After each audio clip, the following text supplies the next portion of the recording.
Hello friends, this is कविता और आज की ये वीडियो आपकी सीटी स्पेशल रहेगी। इस वीडियो में हम हरियाणा जीके के बहुत सारे क्वेश्चन करेंगे क्योंकि अभी जो एग्जाम है 26-22 का डिक्लेयर हो चुका है हरियाणा सीटी का। तो इसलिए अगर आप मेरे साथ रिवीजन करना चाहते हैं तो बने रहिए इस वीडियो में। हम इस वीडियो में बहुत सारे क्वेश्चन जो है सॉल्व करेंगे। 200 प्लस जो हमारे क्वेश्चन होंगे और बिना ही टाइम वेस्ट किए हुए हर क्वेश्चन को हम फटाफट जो करने की कोशिश करेंगे। तो अगर आप रिवीजन करना चाहते हैं तो मेरे साथ बने रहिए इस वीडियो में। चलिए देखते हैं हमारा फर्स्ट क्वेश्चन। हरियाणा के किस जिले में सुप्रसिद्ध धार्मिक पुस्तक महाभारत की रचना हुई? काफी मोस्ट इंपॉर्टेंट क्वेश्चन रहा है ये। तो देखेंगे कि हरियाणा के किस जिले में महाभारत की रचना हुई, जो कि एक सुप्रसिद्ध पुस्तक है। तो यहाँ पे जो ऑप्शन है हमारे हिसार, सोनीपत, करनाल और कुरुक्षेत्र। तो करेक्ट ऑप्शन क्या रहेगा हमारा? करेक्ट ऑप्शन रहेगा कुरुक्षेत्र, क्योंकि पता है कि महाभारत का युद्ध कहाँ हुआ था? कुरुक्षेत्र में। और इस ग्रंथ की जो है रचना भी कहाँ हुई थी? कुरुक्षेत्र में ही हुई थी। चलिए क्वेश्चन नंबर 2 पे पढ़ते हैं। निम्न में से किस ग्रंथ में रोहतक का उल्लेख मिलता है? कौन से ग्रंथ में जो है रोहतक का उल्लेख मिलता है? ठीक है, इस टाइप के क्वेश्चन एग्जाम में जो है काफी ज्यादा एसएससी के द्वारा दिए जाते हैं। तो ध्यान से इन क्वेश्चंस को आप देखते रहेंगे। कौन सा ग्रंथ है जिसमें रोहतक का उल्लेख मिलता है? तो हमारे पास ऑप्शंस है दिव्यावदन, मंजिम निकाय, नकुल दिग्विजय या फिर कथा कोश। तो हमारा करेक्ट आंसर इसमें क्या रहेगा? हमारा करेक्ट आंसर है नकुल दिग्विजय जो है उसके अंदर रोहतक का उल्लेख मिलता है। याद रखेंगे इसको, नकुल दिग्विजय जिसमें रोहतक का उल्लेख मिलता है। चलिए बढ़ते हैं क्वेश्चन नंबर 3 की तरफ। कौन हरियाणा में कौन सा शहर जो है महाभारत के कर्ण से संबंधित है? ठीक है ना, कर्ण से संबंधित शहर कौन सा है हरियाणा का? तो यहाँ पे ऑप्शन है करनाल, कुरुक्षेत्र, कुंजपुरा या फिर कुनाल। तो हमारा जो करेक्ट आंसर है वो क्या रहेगा? ऑप्शन ए, करनाल जो है वो किससे संबंधित है? कर्ण से संबंधित है। चलिए बढ़ते हैं और क्वेश्चन की तरफ। युद्ध काल में हरियाणा को किस नाम से जाना जाता था? तो हरियाणा को जो है किस नाम से जाना जाता था? हरित देश के नाम से, हरित प्रदेश के नाम से, बहुधान्य के नाम से या फिर हरित धान्य के नाम से? तो हमारा करेक्ट आंसर क्या रहेगा? बहुधान्य। हरियाणा को बहुधान्य के नाम से जाना जाता था। चलिए किस स्थान से प्राप्त उल्लेखों में संगीत के 7 स्वरों का उल्लेख मिलता है? ठीक है, यहाँ पे हम क्या देखेंगे कि किस स्थान से प्राप्त अभिलेखों में, अभिलेख जो लिखे गए हैं स्थानों में, तो संगीत के 7 स्वरों का उल्लेख मिलता है। तो यहाँ पे ऑप्शन है सुध, अग्रोहा, रोहतक या फिर मित्तातल। कहाँ पे जो है ये उल्लेख मिले हैं? तो हमारा करेक्ट ऑप्शन जो है वो क्या रहेगा? बी, अग्रोहा। अग्रोहा से हमें 7 स्वरों का उल्लेख मिलता है। किसके स्वर हैं ये? संगीत के स्वर हैं। ठीक है ना, तो ये अभिलेख लिखे जाते थे पहले कहीं बहुत सारे पत्थरों के ऊपर या फिर जो है लोहे के जो पिल्लर होते थे उनके ऊपर जो है अभिलेख लिखवाया करते थे राजा। तो ये कहते हैं कि ये जो अभिलेख है संगीत के 7 स्वरों का वो कहाँ मिले हैं? अग्रोहा में मिले हैं। चलिए बढ़ते हैं नेक्स्ट क्वेश्चन की तरफ। Question number 6। शक्तिशाली वर्धन वंश का उदय, ठीक है, शक्तिशाली वर्धन वंश का उदय हरियाणा में कहाँ पर हुआ था? वर्धन वंश का उदय। ठीक है, यहाँ पे ऑप्शंस है हमारे पास थानेसर, रोहतक, पानीपत और कुरुक्षेत्र। लेकिन हमारा करेक्ट आंसर क्या रहेगा? हमारा करेक्ट आंसर है थानेसर में। ठीक है, वर्धन वंश का जो क्या है वो हर्षवर्धन जिसके अंदर एक प्रतापी राजा रहे हैं, तो वर्धन वंश का जो है उदय वो कहाँ हुआ है? थानेसर में हुआ है। ठीक है, थानेसर में। चलिए बढ़ते हैं नेक्स्ट क्वेश्चन की तरफ। क्वेश्चन क्या कह रहा है? प्रदेश का थानेसर नामक नगर किस प्रसिद्ध राजा की राजधानी है? तो थानेसर जो है वो किसकी राजधानी है? तो थानेसर राजधानी है किसकी? हर्षवर्धन की। ठीक है, हर्षवर्धन की राजधानी क्या है? थानेसर है। चलिए बढ़ते हैं क्वेश्चन नंबर 8 की तरफ। क्वेश्चन 8 कहता है चीनी यात्री हिंदसांग द्वारा लिखी पुस्तक में हरियाणा के निम्न किस शहर, किस नगर की गरिमा तथा शक्ति की चर्चा की गई है? ठीक है ना, ये तो सभी को पता है कि हिंदसांग ने जो है एक पुस्तक लिखी थी। ठीक है, तो वो किसके शासनकाल में आया था और जो पुस्तक लिखी थी उस पुस्तक के बारे में अभी यहाँ पूछा गया है कि उसमें किस नगर की बात की गई है। तो नगर के बारे में हम देखेंगे कि क्या उसने थानेसर का किया है, पटियाला का किया है, महेंद्रगढ़ का किया है, कुरुक्षेत्र का किया है। तो पता है हिंदसांग हर्षवर्धन के काल में आया था और जो है उसने कौन से नगर की अपनी पुस्तक में चर्चा की है? तो वो पुस्तक है थानेसर की। ठीक है ना, जो हर्षवर्धन की राजधानी भी जो क्या कहाँ थी? थानेसर में थी। तो उसने थानेसर की जो है गरिमा के बारे में चर्चा की है। चलिए क्वेश्चन नंबर 9 को देखते हैं हम। अल बेरुनी की प्रसिद्ध प्राचीन पुस्तक के बारे में यहाँ जिक्र किया गया है। अल बेरुनी की जो प्राचीन पुस्तक है किताब उल हिंद, यहाँ पे तो क्वेश्चन सोल्व हो जाते हैं। अल बेरुनी की प्राचीन पुस्तक का नाम क्या है? किताब उल हिंद है। में निम्न में से किस स्थान को हिंदुओं का महत्वपूर्ण केंद्र बताया गया है? तो हिंदुओं का महत्वपूर्ण केंद्र कौन से स्थान को बताया गया है इस पुस्तक में? तो हमारा जो करेक्ट आंसर है वो क्या रहेगा? करेक्ट आंसर है थानेसर। ठीक है, अल बेरुनी की जो पुस्तक है कि किताब उल हिंद में भी थानेसर को एक क्या बताया गया है? महत्वपूर्ण नगर की या केंद्र जो है बताया गया है। किसका? हिंदुओं का। किसका बताया गया है? हिंदुओं का। चलिए बढ़ते हैं क्वेश्चन नंबर 10 की तरफ। करनाल का युद्ध, ठीक है, करनाल का युद्ध, एक पानीपत का युद्ध है जो है और बक्सर का युद्ध था पानीपत का, लेकिन अब यहाँ पे जो किस युद्ध की चर्चा हो रही है? करनाल का। ठीक है ना, हरियाणा जी में करनाल के युद्ध के बारे में जरूर पूछा जाएगा। तो करनाल का जो युद्ध है, ठीक है, वो कौन सी ईस्वी में हुआ है? तो करनाल का जो युद्ध है वो कौन सी ईस्वी में हुआ है? 1739 में हुआ था। ठीक है, 1739 में करनाल का युद्ध हुआ था। चलिए बढ़ते हैं नेक्स्ट क्वेश्चन की तरफ। पानीपत की तीसरी लड़ाई अहमद साहब अब्दाली के बीच में हुई थी और किसके बीच में हुई थी? हेमू के बीच में, मराठों के बीच में, बाबर के साथ या फिर मोहम्मद गौरी के साथ? तो हमारा करेक्ट जो आंसर है इसके अंदर क्या रहेगा? वो मराठों के साथ हुई थी। ठीक है, मराठी शासकों के साथ जो है कौन सी पानीपत की तीसरी लड़ाई लड़ी गई थी। ठीक है, और किसके साथ थी? अहमद साहब अब्दाली और मराठों के बीच थी। क्वेश्चन नंबर 12 देखते हैं। पानीपत की जो तीसरी लड़ाई है ठीक है, वो किस वर्ष हुई थी। अब यहाँ पे भी कौन सी लड़ाई के बारे में बात हो रही है, तीसरी लड़ाई के बारे में बात हो रही है। अब कह रहे हैं कि पानीपत की जो तीसरी लड़ाई है, ठीक है ना, वो कब हुई थी, कौन से वर्ष हुई थी। तो पानीपत की जो तीसरी लड़ाई है वो कब हुई थी, वो हुई थी 1761 में, ठीक है ना। पानीपत की जो तीसरी लड़ाई है वो कब हुई थी, 1761 में हुई थी। चलिए बढ़ते हैं क्वेश्चन नंबर 13 की तरफ। क्वेश्चन 13 क्या कहता है, क्वेश्चन 13 कहता है मुगल काल के दौरान हरियाणा में वर्षा आधारित खेती वाली जमीन को क्या कहते हैं। ठीक है, मुगल काल के दौरान हरियाणा में वर्षा आधारित खेती, एक मिनट भाई, खेती वाली जमीन को क्या कहते हैं। तो जो कि ऐसी जमीन जो वर्षा के ऊपर आधारित है, ठीक है, ऐसी जमीन को क्या कहते हैं। तो यहाँ पे ऑप्शन है चाही, पावनी, बारानी या फिर इनमें से कोई नहीं। तो यहाँ पे हमारा करेक्ट आंसर जो है वो क्या रहेगा, करेक्ट आंसर रहेगा सी। ठीक है, यहाँ पे जो है बरानी जमीन जो है उसको कहा जाता है, ठीक है, जो वर्षा के ऊपर आधारित होती है।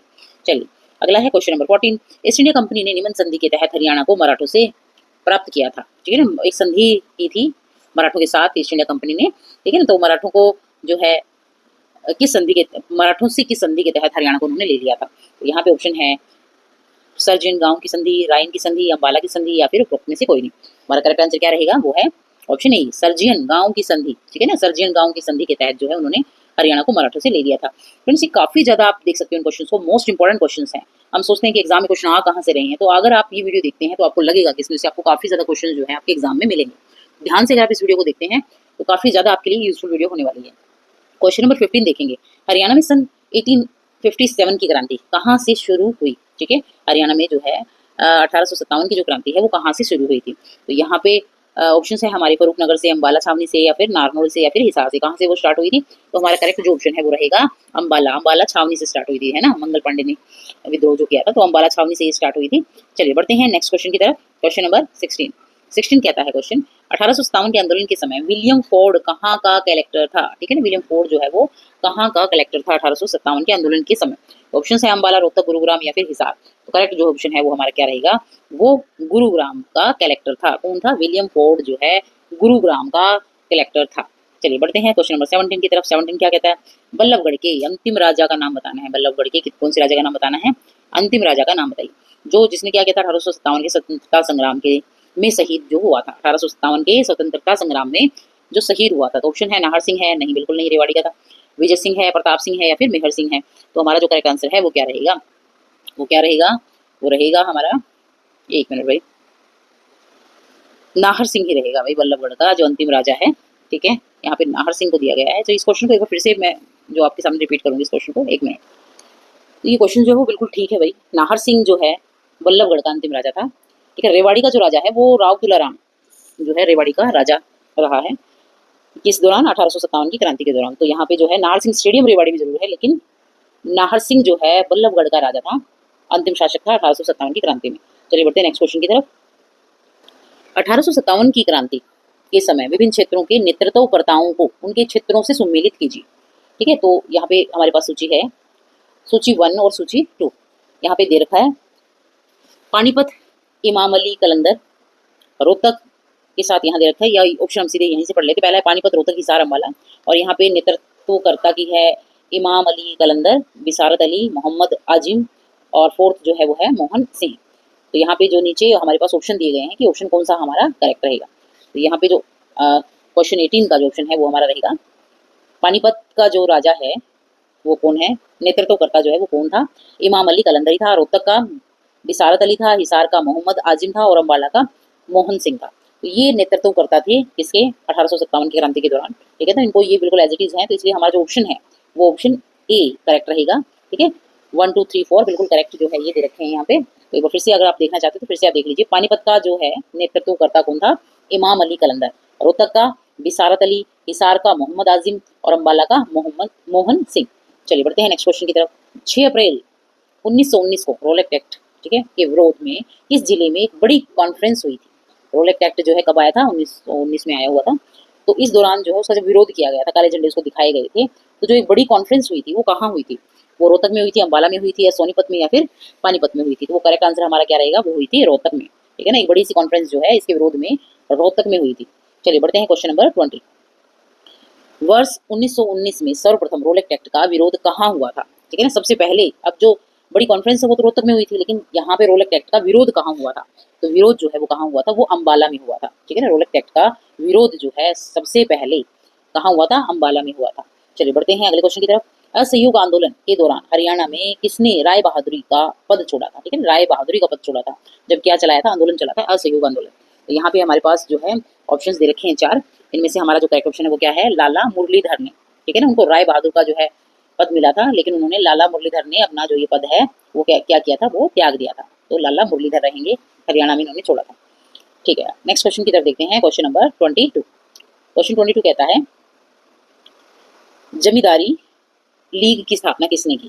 तो जमींदारी लीग की जो स्थापना है वो किसने की थी, वो की थी सर छोटू राम चौधरी ने। ठीक है ना, जमींदारी लीग की स्थापना की थी छोटू राम चौधरी ने। चलिए क्वेश्चन नंबर 23 को देखते हैं। हरियाणा में एक लैंडलॉक राज्य है जो निम्न अक्षांशों के बीच में स्थित। हरियाणा एक खुद ही एक लैंडलॉक राज्य है जो कि निम्न अक्षांशों के बीच स्थित है। तो हरियाणा का जो अक्षांश है वो पहले भी एक बार क्वेश्चन में ही आया हुआ है, कई बार पूछा है, एक बार ही नहीं। तो यहाँ पे हम देखेंगे ऑप्शन जो है हमारा कौन सा करेक्ट ऑप्शन इसके अंदर रहेगा। तो हमारा ऑप्शन जो है वो डी जो है वो बिल्कुल करेक्ट रहेगा। 27 डिग्री 39 इंच जो है, एक मिनट भाई, हाँ ये जो है हमारा डी जो है ऑप्शन वो बिल्कुल करेक्ट रहेगा। ठीक है, हाँ जी। चलिए बढ़ते हैं नेक्स्ट क्वेश्चन की तरफ। नेक्स्ट क्वेश्चन है हमारा निम्न में से कौन सा या से ये कथन जो है वो सही है? तो यहाँ पे 2 कथन इसमें दे रखे हैं। पहला है हरियाणा 74 डिग्री 27 इंच 8 से 70 डिग्री 36 इंच 5 पूर्वी देशांतर पर स्थित है। शिवालिक पहाड़ियां हरियाणा के दक्षिण भाग में आती हैं। तो कौन सा जो है इसके अंदर कथन बिल्कुल ठीक है? तो हमारा करेक्ट जो आंसर है वो क्या रहेगा, जो हमारा फर्स्ट जो क्या है ऑप्शन है वो बिल्कुल क्या है, वो करेक्ट है। ठीक है ना, हरियाणा का जो क्या है अगर हम देखते हैं कि हरियाणा कहाँ पे स्थित है, तो 74 डिग्री 27 इंच 8 हरियाणा पूर्व की साइड का ये दे रखा है, 70 डिग्री 36 इंच 5 पूर्वी देशांतर पर ये स्थित है। ठीक है, और शिवालिक की जो पहाड़ियां हैं वो हरियाणा के किस भाग में आती हैं?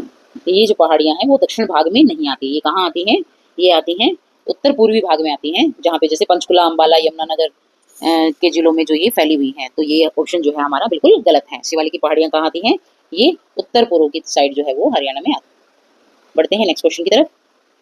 नेक्स्ट क्वेश्चन है हमारा हरियाणा का कुल क्षेत्रफल कितना है? ठीक है, हरियाणा का कुल क्षेत्रफल जो है वो कितना है? तो हमारा जो करेक्ट ऑप्शन है वो क्या रहेगा, 44,212 वर्ग किलोमीटर। 44,212 वर्ग किलोमीटर जो है हरियाणा का क्षेत्रफल है। क्वेश्चन नंबर 26 देखते हैं, कौन सा राज्य हरियाणा के पूर्व में स्थित है? ठीक है, हरियाणा के पूर्व में कौन सा राज्य आता है? तो हरियाणा के पूर्व में जो है वो कौन सा आता है, उत्तर प्रदेश आता है। ठीक है ना, हरियाणा के पूर्व में आता है उत्तर प्रदेश। तो अगला क्वेश्चन जो है हमारा है हरियाणा का एकमात्र हिल स्टेशन कौन सा है? तो हरियाणा का एकमात्र जो है हिल स्टेशन किसको बोला गया है, वो कौन सा है, वो है पंचकुला। ठीक है, हरियाणा का जो है एकमात्र हिल स्टेशन है, क्योंकि सार में पहाड़ियां नहीं है, फरीदाबाद में नहीं है, तो कहाँ है, पंचकुला में। तो एकमात्र हिल स्टेशन जो है वो पंचकुला है। शिवालिक की पहाड़ियों से हरियाणा की कौन सी नदी निकलती है? ठीक है, शिवालिक की पहाड़ियां भी हमने देखा था कि शिवालिक की पहाड़ियां कहाँ है, उत्तर पूर्व की साइड है। ठीक है ना, पंचकुला अंबाला की साइड। तो यहाँ से जो है वो कौन सी नदी निकलती है? तो यहाँ से जो है वो कौन कौन सी नदी निकलती है, घग्गर, मारकंडा और टांगरी, ये तीनों की तीनों नदियां निकलती हैं। ठीक है ना, तो हमारा ऑप्शन जो डी करेक्ट रहेगा, घग्गर, टांगरी, मारकंडा, ये निकलती हैं शिवालिक की पहाड़ियों से। याद रखेंगे इस चीज को, घग्गर, टांगरी, मारकंडा। चलिए बढ़ते हैं नेक्स्ट क्वेश्चन की तरफ। तोशाम की पहाड़ी स्थित है। अब तोशाम की पहाड़ी कहाँ है भाई? तोशाम की पहाड़ी स्थित है कहाँ, भिवानी में। ठीक है, भिवानी की साइड में लगता है तोशाम। तो तोशाम की पहाड़ी जो है वो जो है भिवानी में स्थित है। अगला क्वेश्चन है 30। भटियाना पर प्राचीन काल में किसका बाहुल्य था? ठीक है, भटियाना पे जो है प्राचीन काल में बाहुल्य किसका था, कौन सी जो है जाति सबसे ज्यादा वहां थी? तो जाट, राजपूत या फिर ये दोनों। तो हमारा क्वेश्चन जो है 30 का आंसर रहेगा वो है राजपूत। कौन सी जाति ज्यादा थी? राजपूत थी। भटियाना में जो है प्राचीन काल में राजपूत का जो है वो काफी ज्यादा बाहुल्य था। अगला है 31। हरियाणा की जलवायु उपोष्ण कटिबंधीय शुष्क महाद्वीपीय है। ठीक है, अभी ये कुछ पूछा हुआ था कि हरियाणा की जो जलवायु वो कैसी है, इसको ध्यान रखेंगे, ये कैसी है, उपोष्ण कटिबंधीय शुष्क जो है जलवायु हरियाणा की मानी गई है, उपोष्ण कटिबंधीय शुष्क। ठीक है, महाद्वीपीय है। इसका कारण क्या है, किस वजह से ये जो है उपोष्ण कटिबंधीय शुष्क जो है जलवायु इसकी है? तो इसका जो कारण है वो क्या रहेगा, इसका कारण है समुद्र से दूर होने के कारण ऐसा होता है। ठीक है ना, जो भी क्षेत्र जितने ज्यादा दूर है समुद्र से, उनकी जो जलवायु है वो कैसे होती है, उपोष्ण कटिबंधीय शुष्क होती है। चलिए बढ़ते हैं नेक्स्ट क्वेश्चन की तरफ। हरियाणा की जलवायु कहीं कही जा सकती है, कैसी है हरियाणा की जलवायु? अभी हमने क्वेश्चन किया था, हरियाणा की जलवायु जो है वो कैसी है? हरियाणा की जलवायु है कैसी है, आर्द्र भी है और अर्ध मरुस्थलीय के बीच की जलवायु है। ठीक है ना, आर्द्र है और अर्ध मरुस्थलीय के बीच की, क्योंकि ये राजस्थान हरियाणा से लगता है, तो उसकी जो जलवायु है वो क्या है, अर्ध मरुस्थलीय भी है और आर्द्र भी है। ठीक है, और अगर हम इसमें बोलना चाहे तो कैसी है वो, उपोष्ण कटिबंधीय और शुष्क जलवायु है हरियाणा की? याद रखना पड़ेगा इस क्वेश्चन को, मोस्ट इंपॉर्टेंट है ये एग्जाम के पॉइंट ऑफ व्यू से। क्वेश्चन नंबर 33 देखते हैं। डॉक्टर व्लादिमीर कोपेन ने हरियाणा में कितनी जलवायु का उल्लेख किया है? ठीक है ना, किसने? डॉक्टर व्लादिमीर कोपेन ने। डॉक्टर कोपेन भी आ सकता है इसका नाम, तो या डॉक्टर बी कोपेन भी आ सकता है। तो हरियाणा में कितनी जलवायु का उल्लेख किया है, कितने प्रकार की जो जलवायु है हरियाणा में? तो यहाँ पे जो ऑप्शन 33 के लिए ऑप्शन रहेगा बी, 2 तरह की व्लादिमीर ने हरियाणा की जलवायु बताई है। क्वेश्चन नंबर 34, हरियाणा में सर्वाधिक गर्म महीना कौन सा होता है? कौन सा महीना सबसे ज्यादा गर्म होता है? तो वो गर्म महीना कौन सा है? मई। हरियाणा में सबसे ज्यादा गर्म महीना है मई का। चलिए बढ़ते हैं नेक्स्ट क्वेश्चन की तरफ। हरियाणा में सर्वाधिक गर्म जिला कौन सा है? सबसे ज्यादा जो गर्म जिला है हरियाणा का वो कौन सा है? तो वो कौन सा है? हिसार है सबसे ज्यादा गर्म जिला। चलिए बढ़ते हैं नेक्स्ट क्वेश्चन की तरफ। हरियाणा के किस भाग में सर्वाधिक वर्षा होती है? तो हरियाणा के कौन से हिस्से में जो है सबसे ज्यादा वर्षा होती है? तो वो उत्तर पूर्वी है, ठीक है ना, जहाँ पे शिवालिक की पहाड़ियां हैं, पंचकुला की साइड वाला, पंचकुला अम्बाला क्षेत्र जहाँ है, तो वहाँ पे सबसे ज्यादा क्या है? बारिश होती है। हरियाणा के किस स्थान पर सर्वाधिक वर्षा होती है? तो यही आंसर आ गया है हमारा।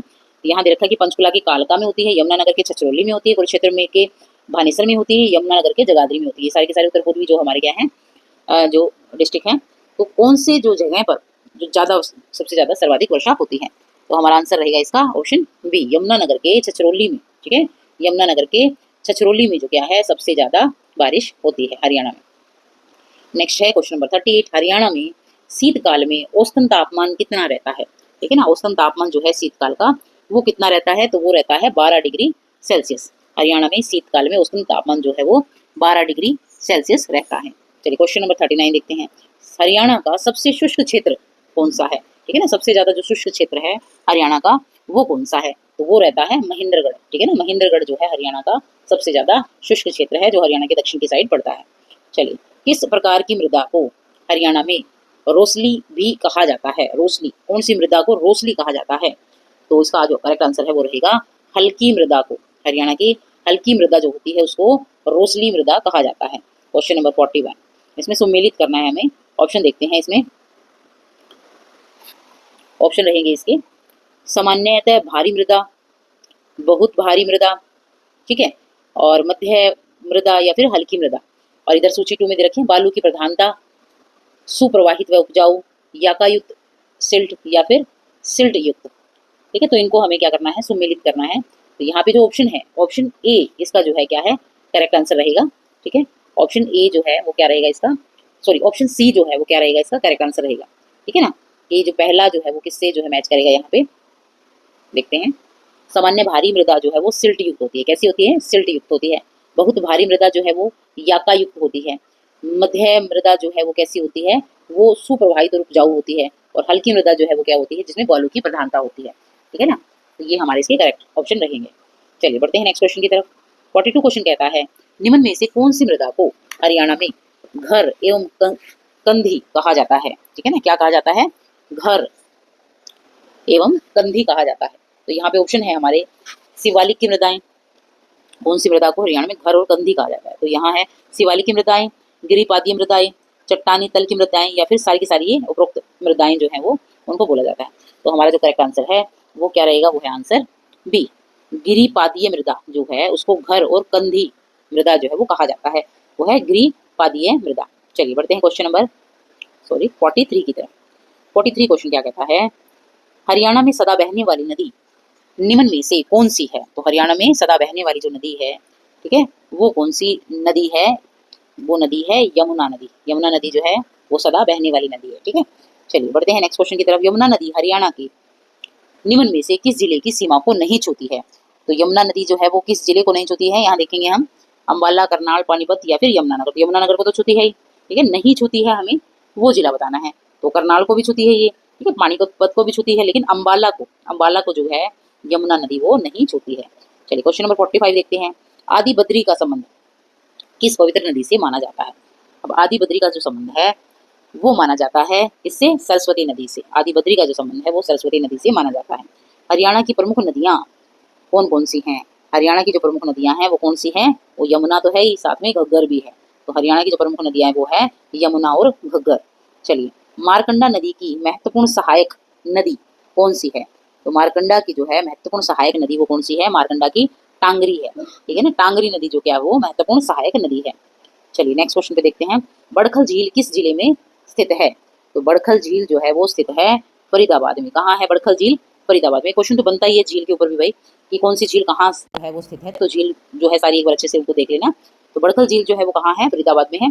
अगर चाहते हैं कि मैं झील पर और जो है ये अभ्यारण्य जितने भी हैं उनके ऊपर अगर वीडियो आप देखना चाहते हैं तो प्लीज़ आप मुझे जरूर जो है वो कमेंट करें। निम्न में से कौन सही सुमेलित है? ठीक है, कौन सा सही सुमेलित है? अब यहाँ पे इनमें से एक जो है वो क्या है, सही मिलेगा, बाकी नहीं है।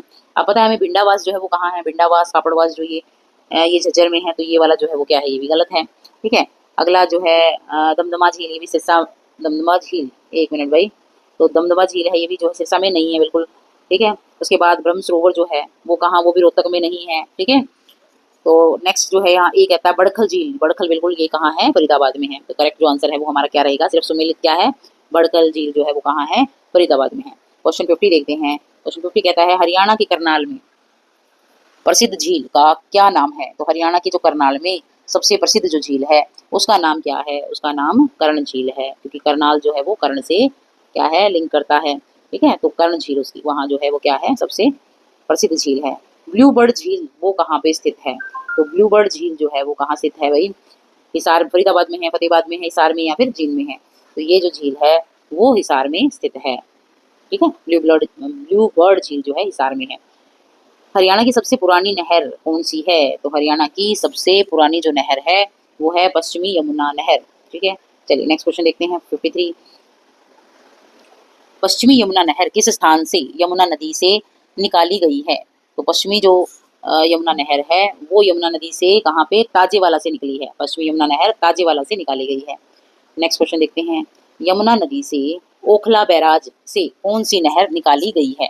तो यमुना नदी के ओखला बैराज से जो है वो गुरुग्राम नहर निकाली गई है। याद रखेंगे इसको, कहाँ से निकली है, ओखला बैराज से गुरुग्राम नहर जो है वो निकाली गई है। क्वेश्चन 55 जो है 2021 की 2021 की India state of forest report के अनुसार, कौन सी रिपोर्ट है, India state of forest report के अनुसार हरियाणा का जो वन का जो क्षेत्रफल है वो कितना है?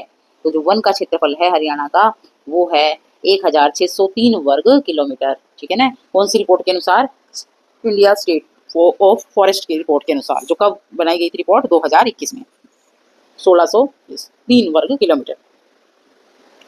क्वेश्चन नंबर 56 क्वेश्चन जो है वो है India state of forest report 2021 के अनुसार राज्य के कुल कितने क्षेत्र में वृक्षाच्छादन है? ठीक है, वृक्षाच्छादन है, यानी ज्यादा से ज्यादा संख्या में कहाँ पे, जो कितने क्षेत्र में वृक्ष जो है वो लगे हुए हैं। तो इंडिया स्टेट ऑफ फॉरेस्ट की रिपोर्ट के अनुसार जो है वो 3167 वर्ग किलोमीटर में जो है वृक्ष लगे हुए हैं। कितने में, 3167 वर्ग किलोमीटर में वृक्ष लगे हुए हैं। चलिए नेक्स्ट है आपका 57 question. India state of forest report 2021 के अनुसार राज्य के किस जिले में सर्वाधिक वन क्षेत्र पाए जाते हैं? कौन से जिला है जहाँ पे सबसे ज्यादा वन पाए जाते हैं? तो हमारा क्वेश्चन आंसर जो है वो क्या रहेगा, आंसर है पंचकुला। पंचकुला में सबसे ज्यादा जो है वो क्या पाए जाते हैं, वन पाए जाते हैं। इंडिया स्टेट, पूरी रिपोर्ट के बारे में पूछा गया आगे। इंडिया स्टेट फॉरेस्ट रिपोर्ट 2021 के अनुसार राज्य में सबसे कम प्रतिशत वन क्षेत्र किस जिले में पाए जाते हैं? सबसे ज्यादा तो हमने देख लिया कि कहाँ पाए जाते हैं, सबसे ज्यादा पंचकुला में, और सबसे कम जो है वो कहाँ पाए जाते हैं, तो सबसे कम जो है वो पाए जाते हैं फतेहाबाद में। ठीक है, सबसे कम कहाँ पाए जाते हैं, फतेहाबाद में वन पाए जाते हैं। निम्न में से किस जिले में कालेसर वन्य जीव अभ्यारण्य स्थित है? तो कालेसर जो है वो कहाँ पे है, ऑप्शन डी, कहाँ है, यमुनानगर में जो है वो कालेसर है। ठीक है, चलिए बढ़ते हैं नेक्स्ट क्वेश्चन की तरफ। छिलछिला वन्य अभ्यारण्य कौन से जिले में है? अब छिलछिला जो है वन्य अभ्यारण्य जो है वो कहाँ पे पड़ता है, वो पड़ता है कुरुक्षेत्र में। ठीक है ना, कुरुक्षेत्र में जो है वो छिलछिला वन्य जीव अभ्यारण्य पड़ता है। अगला क्वेश्चन है 61। सुल्तानपुर को जलीय पक्षी हेतु आरक्षित क्षेत्र कब घोषित किया गया था? तो सुल्तानपुर को किसके लिए, जलीय पक्षी हेतु आरक्षित क्षेत्र जो है वो घोषित किया गया था वर्ष 1972 में। कब किया गया था, 1972 में जो है उसको घोषित किया गया था। नेक्स्ट क्वेश्चन देखते हैं। सरस्वती वन्य जीव अभ्यारण्य को और किस नाम से जाना जाता है? ठीक है, तो सरस्वती वन्य जीव अभ्यारण्य जो है उसको जो किस नाम से जाना जाता है, जो कि कैथल और कुरुक्षेत्र के बीच में पड़ता है, तो इसको किस नाम से जाना जाता है? तो इसको जाना जाता है सोनसर वन के नाम से, सरस्वती वन्य जीव अभयारण्य को सोनसर वन अभयारण्य के नाम से भी जाना जाता है। हरियाणा में किस फसल का सर्वाधिक उत्पादन होता है? सबसे ज्यादा पैदा की जाने वाली फसल कौन सी है हरियाणा में? तो वो है गेहूं। हरियाणा में सबसे ज्यादा जो उत्पादन किस फसल का उत्पादन होता है? गेहूं का उत्पादन होता है। क्वेश्चन 64, कपास उत्पादन में राज्य का कौन सा जिला अग्रणी है? तो कपास उत्पादन में जो राज्य का, वो सिरसा जिला जो है सबसे ज्यादा, कहाँ कपास होती है? हरियाणा में सिरसा जिले में सबसे ज्यादा जो है वो कपास होती है। चलिए नेक्स्ट क्वेश्चन देखते हैं। महेंद्रगढ़ जिला किस फसल के उत्पादन में हरियाणा राज्य में प्रथम स्थान पर है? तो महेंद्रगढ़ जो जिला है वो सरसों के उत्पादन में कहाँ है? सबसे ज्यादा है। किसके उत्पादन में है वो? सरसों के उत्पादन में सबसे ज्यादा, सरसों की फसल का उत्पादन सबसे ज्यादा होता है कहाँ पे? महेंद्रगढ़ में। चलिए नेक्स्ट क्वेश्चन देखते हैं। किस फसल की उपज के लिए जल की कम खपत होती है? कौन सी ऐसी फसल है जहाँ पे जल की कम खपत होती है? तो ऑप्शन जो हमारा वो है वो मक्का है, ठीक है ना। मक्का में जो है वो सबसे कम खपत होती है किसकी? जल की। चलिए नेक्स्ट क्वेश्चन देखते हैं। गन्ना उत्पादन में हरियाणा का अग्रणी जिला कौन सा है? तो गन्ना उत्पादन में जो सबसे ज्यादा अग्रणी जिला है हरियाणा का वो है यमुनानगर। यमुनानगर में जो है क्या होता है? सबसे ज्यादा गन्ना उगाया जाता है। हरियाणा में आम की बागवानी किस जिले में नहीं होती है? ठीक है, नहीं बोला गया है, ठीक है। तो आम की जो बागवानी है वो किस जिले में नहीं होती है? तो यमुनानगर में होती है, बिल्कुल कुरुक्षेत्र में, करनाल में होती है, लेकिन महेंद्रगढ़ में, ठीक है ना, जो हरियाणा के दक्षिण में महेंद्रगढ़ है, महेंद्रगढ़ में आम की बागवानी नहीं होती है। चलिए नेक्स्ट क्वेश्चन देखते हैं। Question number 69। क्वेश्चन कहता है हरियाणा में भैंस की प्रसिद्ध नस्ल है, भैंस की कौन सी नस्ल जो है वो सबसे ज्यादा प्रसिद्ध है? तो हरियाणा की मुर्रा जो नस्ल है वो सबसे ज्यादा प्रसिद्ध नस्ल है। एशिया का सबसे बड़ा पशुधन फार्म जो है वो कहाँ पर है? तो वो कहाँ है? हिसार में है, एशिया का सबसे बड़ा पशुधन फार्म। Central institute for research on buffalo, ठीक है, इसके ऊपर बफेलो के ऊपर जो पूरा एक क्या बना हुआ है, central institute for research on buffalo, ये कहाँ पे स्थित है? तो ये स्थित है हिसार में, ठीक है ना। ये भी कहाँ स्थित है? हिसार में स्थित है, ठीक है। पशुधन फार्म भी हिसार में है और ये रिसर्च सेंटर ये भी कहाँ है? हिसार में है। अबरख हरियाणा के किस जिले में पाया जाता है? अबरख जो है हरियाणा के कहाँ पाया जाता है? गुरुग्राम जिले में सबसे ज्यादा पाया जाता है क्या? अबरख। चलिए नेक्स्ट क्वेश्चन देखते हैं। जिला रोहतक में निम्नलिखित में से कौन सा खनिज पदार्थ पाया जाता है? रोहतक में कौन सा खनिज पदार्थ मिलता है भाई? तो रोहतक में मिलता है चूना। चूना सबसे ज्यादा मिलता है रोहतक में, ठीक है ना। तो रोहतक में चूना पाया जाता है। मैग्नीज हरियाणा के किस जिले में पाया जाता है? ठीक है, कहाँ पाई जाती है मैग्नीज? तो मैग्नीज जो है वो पाई जाती है महेंद्रगढ़ में। मैग्नीज कहाँ पाई जाती है? महेंद्रगढ़ में पाई जाती है। अगला है कैल्साइट वर्मिक्यूलाइट तथा संगमरमर कहाँ पाया जाता है? ठीक है, कैल्साइट वर्मिक्यूलाइट तथा संगमरमर जो है वो पाया जाता है महेंद्रगढ़ में। कहाँ पाया जाता है? महेंद्रगढ़ में पाया जाता है। अगला सुमेलित करना है भाई, ठीक है। ऑप्शन दे रखे हैं यहाँ पे सूची 1 में चीनी मिट्टी, बजरी, मैग्नीज, रवेदार चूना, और सूची 2 में अम्बाड़ा, गुरुग्राम, फरीदाबाद और क्या है? महेंद्रगढ़ है। तो कहाँ पे जो है कौन सी जो है सबसे ज्यादा पाया जाता है? और ऑप्शन दे रखा है यहाँ पे ABC करके जो है ऑप्शन दिए हुए हैं, और ऑप्शन जो है इसके अंदर कौन सा सही है, ठीक है। तो यहाँ पे देखते हैं चीनी मिट्टी। चीनी मिट्टी कहाँ पाई जाती है? तो चीनी मिट्टी गुरुग्राम में सबसे ज्यादा होती है। बजरी है वो फरीदाबाद में पाई जाती है। मैग्नीज कहाँ मिलता है? ये महेंद्रगढ़ में मिलता है। और रवेदार चूना पत्थर जो है वो कहाँ मिलता है? वो अम्बाड़ा में मिलता है। तो कौन सा ऑप्शन हमारा ठीक है? यहाँ पे जो ऑप्शन है, ऑप्शन 76 का जो ऑप्शन ए जो है वो क्या है? बिल्कुल करेक्ट है, ऑप्शन ए, ठीक है ना। पहले का दूसरा, ठीक है, फिर तीसरा चौथा, फिर पहला जो है ये ऑप्शन ए है वो बिल्कुल करेक्ट रहेगा। चलिए 77 देखते हैं question. Haryana state electricity board की स्थापना कब की गई थी? तो हरियाणा जो स्टेट है इलेक्ट्रिसिटी बोर्ड की स्थापना की गई थी 3 मई 1967 में, ठीक है ना। 3 मई 1967 में जो है हरियाणा स्टेट इलेक्ट्रिसिटी बोर्ड की स्थापना की गई थी। चलिए नेक्स्ट क्वेश्चन देखते हैं। हरियाणा पहला राज्य है जिसने 100% प्राप्त जिसने 100%ता प्राप्त की है। किसमें मतलब 100% रहा है हरियाणा, ठीक है, किसमें जो पहला राज्य बना है, ठीक है। तो यहाँ पे ऑप्शन जो है हमारा, एक मिनट भाई, ऑप्शन कौन सा हमारा इसमें करेक्ट है? तो ऑप्शन है ए, बिजली पहुंचाने में, ठीक है ना। बिजली पहुंचाने में जो है उसने हरियाणा ने क्या हासिल करी है? 100% अपना हासिल किया है।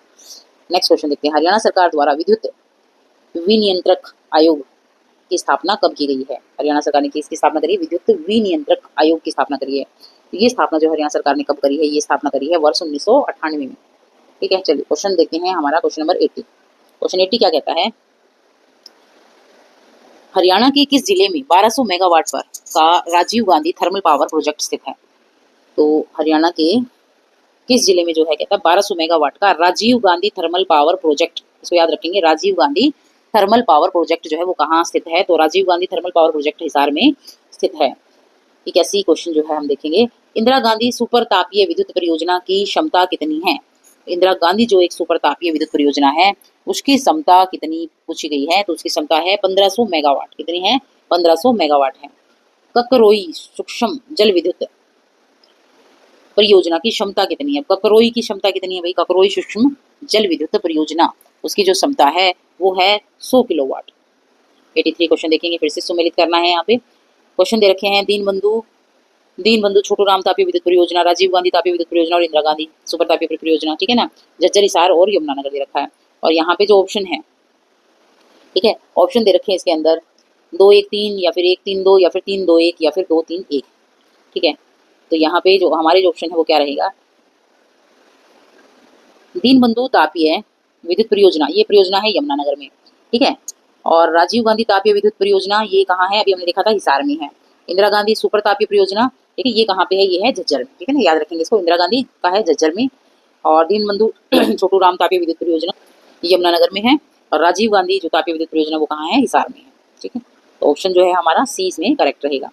अगला क्वेश्चन है, सर छोटू स्टेट इंजीनियरिंग कॉलेज ऊर्जा पार्क कहाँ पर स्थित है, तो सर छोटू स्टेट इंजीनियरिंग कॉलेज ऊर्जा पार्क जो है वो स्थित है, कहाँ पे स्थित है भाई, वो मुरथल में। कहाँ स्थित है, मुरथल में स्थित है, ठीक है। सर छोटू स्टेट इंजीनियरिंग कॉलेज मुरथल में स्थित है।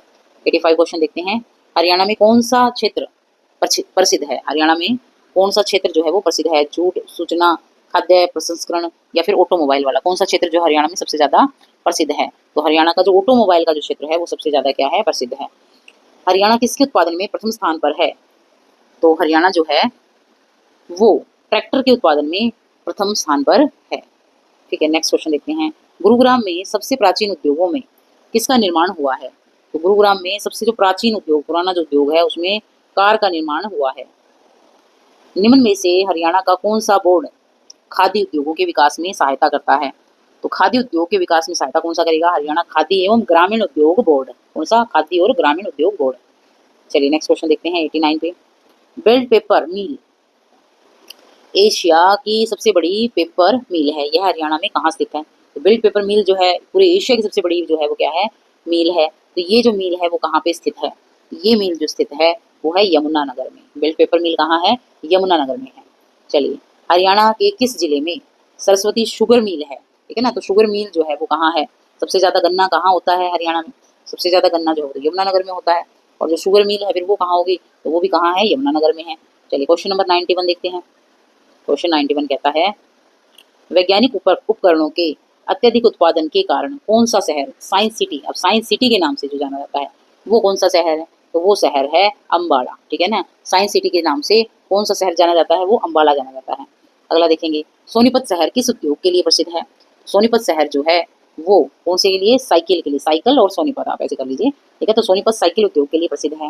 हरियाणा की खनिज भंगुर के रूप में किससे जाना जाता है, कौन सा जो खनिज भंगुर है, तो खनिज भंगुर की जो सबसे ज्यादा मात्रा में खनिज जिसमें पाया जाता है तो वो जो है जाना जाता है महेंद्रगढ़, ठीक है ना, महेंद्रगढ़ में सबसे ज्यादा जो खनिज मिलते हैं। नेक्स्ट है चीनी उद्योग, चीनी उद्योग किस स्थान पर अत्यधिक मात्रा में जो है अत्यधिक प्रसिद्ध है, किस स्थान पर ज्यादा प्रसिद्ध है चीनी उद्योग, तो चीनी जो उद्योग है वो प्रसिद्ध है शाहाबाद में, ठीक है ना, यमुनानगर के बाद शाहाबाद में जो है वो प्रसिद्ध है। हरियाणा के किस स्थान पर सैनिटरी उद्योग विकसित हुआ है, तो हरियाणा के बहादुरगढ़ में, ठीक है, कहाँ पे, बहादुरगढ़ में जो है वो सैनिटरी उद्योग को विकसित किया गया है।